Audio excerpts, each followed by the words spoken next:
Hello all. This video focuses on the declining balance method for depreciation.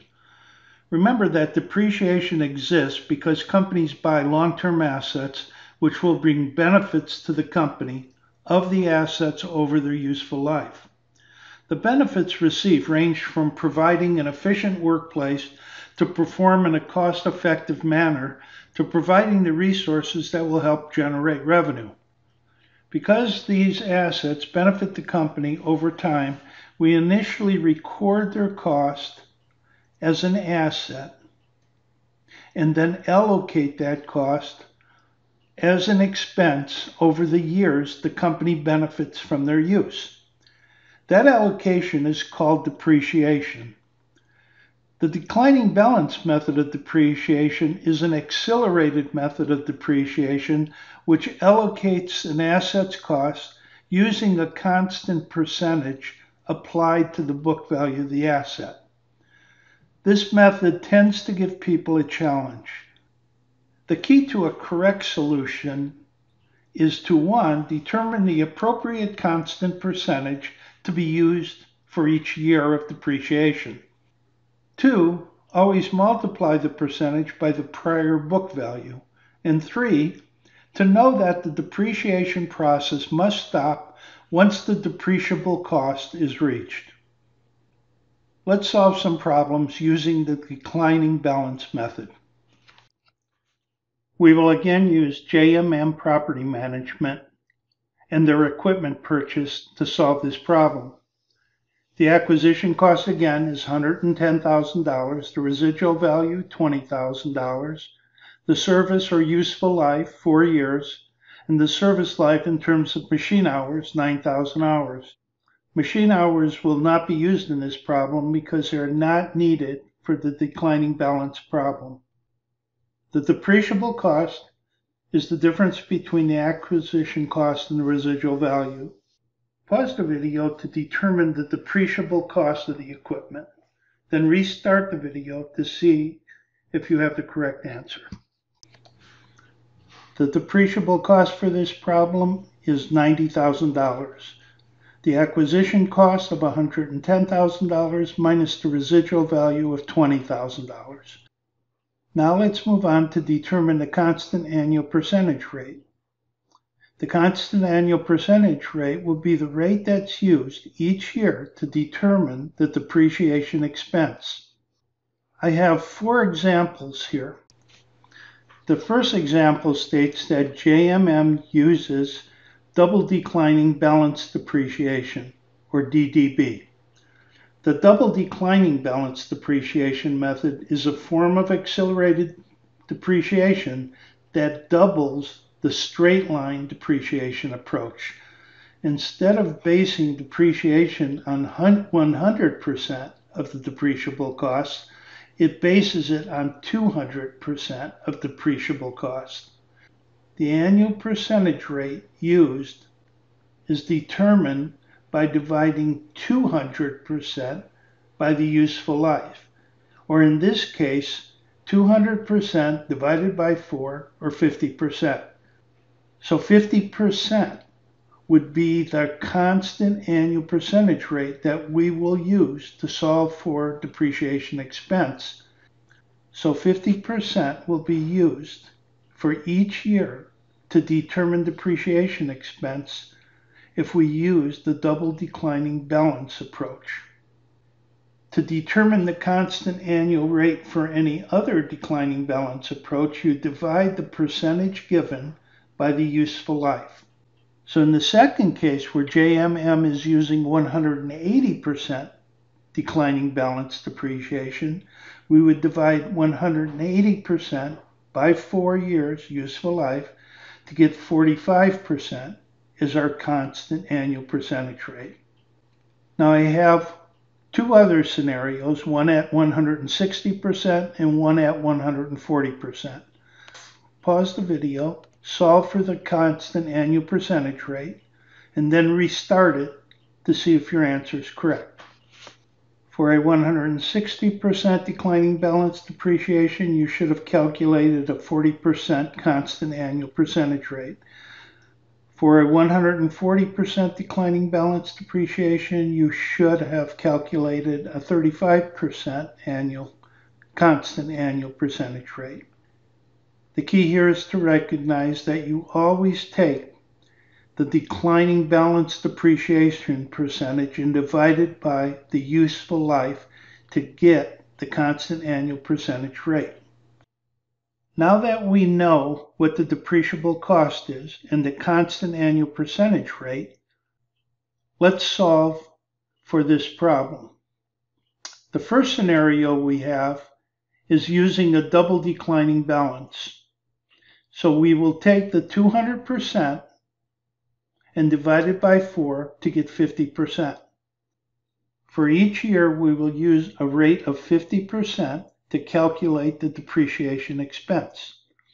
In year 1, we will take that rate of 50% and multiply it by the book value or the original cost of the asset. So 50% is multiplied by 110,000. The depreciation expense is 55,000, and the accumulated depreciation is 55,000. The accumulated depreciation, remember, is always the current year's depreciation expense added to the prior year's accumulated depreciation. Since this is the first year, our depreciation expense of 55,000 is added to 0 because accumulated depreciation had no balance prior to this year. So we have accumulated depreciation of 55,000. The book value of any asset is always the original or acquisition cost minus the accumulated depreciation. For this problem, the book value will be 110,000 initial acquisition cost minus $55,000 or $55,000. For year 2, we take 50% of $55,000. It's always the constant annual percentage rate times the prior year's book value. 50% of $55,000 is $27,500 depreciation expense for year 2. To get the accumulated depreciation, we add the depreciation expense to the prior period's accumulated depreciation. In this case, we add $27,500 to $55,000, and we get $82,500 for accumulated depreciation. Our book value, again, is the original cost of $110,000 minus the accumulated depreciation of $82,500. Our book value is $27,500. When we calculate depreciation for year 3, we take 50% times the prior period's book value of $27,500 and we get $13,750. When we add the $13,750 of depreciation expense to the accumulated depreciation of $82,500, we get an accumulated depreciation of $96,250.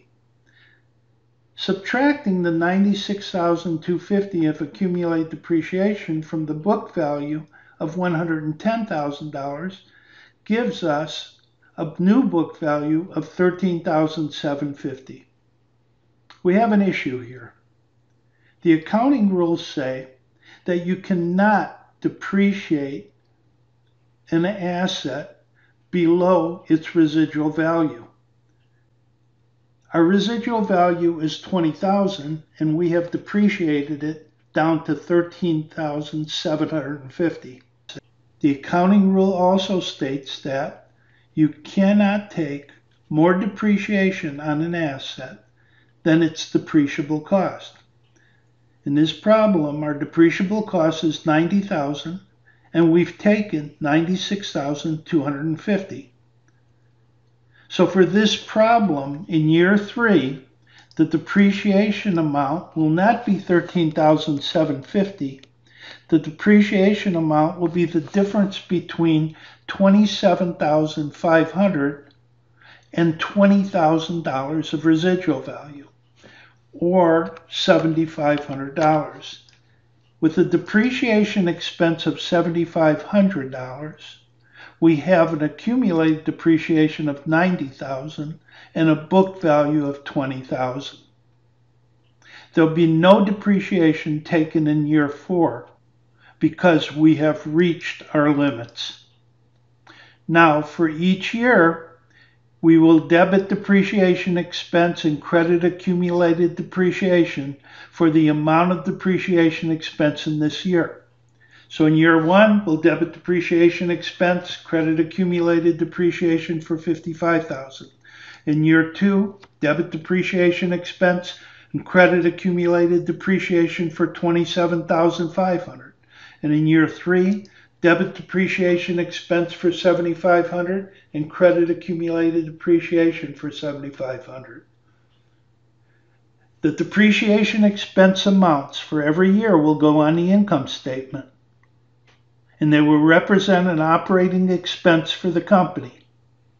The accumulated depreciation account is a contra asset account, so it will be subtracted from the original cost of the asset to determine the balance sheet presentation.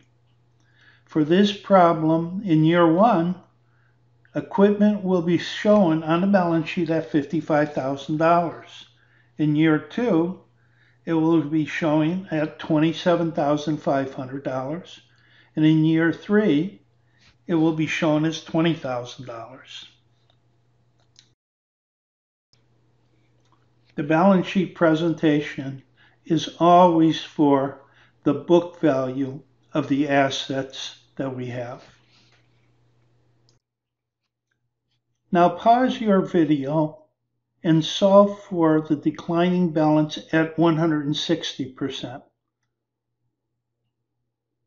Restart your video once you've completed it to see if you have the correct answers. Your depreciation per year should have been at 40%. In year 1, you should have $44,000 in depreciation expense because you multiplied the depreciation rate times the $110,000. $44,000 is $44,000 accumulated, and your book value should then be $110,000 minus the $44,000 or $66,000. You should have taken 40% of $66,000 for year 2 and got the numbers I have for year 2. In year 3, you should have taken $39,600 by 40%, and you should have got the numbers that I got for year 3. Now in year 4, you could not take 40% of $23,760. If you did, you resulted in more depreciation expense than you were allowed. Your accumulated depreciation exceeded the $90,000 level, and your book value was less than $20,000. So in year 4, instead of taking 40%, you have to take the difference between $23,760 and $20,000, or $3,760 for depreciation expense. Add that to the accumulated depreciation for year 3 of $86,240, and you've reached your limit of $90,000 of depreciable cost. Subtract $90,000 from the $110,000 of book value, and you have your $20,000 book value, which is equal to the residual value. Again, the depreciation expense amounts will be shown on the income statement every year. The book value amounts for the equipment will be shown on the balance sheet for every year. Let's try one more problem. PNW Foods purchased equipment. Again, it's $150,000, $20,000 residual value, 4-year life, 50,000 hours. Again, for declining balance, you don't care about the 50,000 service hours. PNW Foods is using the declining balance 180% depreciation method to allocate its cost over the useful life. You have 6 questions below. Pause your video, solve for these 6 problems, then restart and look at my solutions. Your depreciable cost should have been $130,000, the difference between the cost and the residual value. Your constant annual depreciation rate should have been 45%. 180% divided by the useful life of 4 years. Depreciation expense in year 1 should have been $67,500. 45% times the acquisition cost of $150,000. In year 1, the book value and the acquisition cost are the same. You should add $67,500. In year 2, the depreciation expense is determined by taking the depreciation rate times the book value from year 1. The book value from year 1 was $82,500 because the depreciation expense of $67,500 was also the accumulated depreciation. Subtracting $67,500 from $150,000 gave you the $82,500. 45% of $82,500 is $37,125. The accumulated depreciation then was $67,500 from year 1 and $37,125 from year 2, or $104,625. The book value for year 2 would be the original cost of $150,000 minus the accumulated depreciation for year 2 of $104,625, or $45,375. I provide you a table below with the solution to the entire problem. But this question only asks you for solutions for years 1 and 2. Hope this helps. Thanks for watching the video.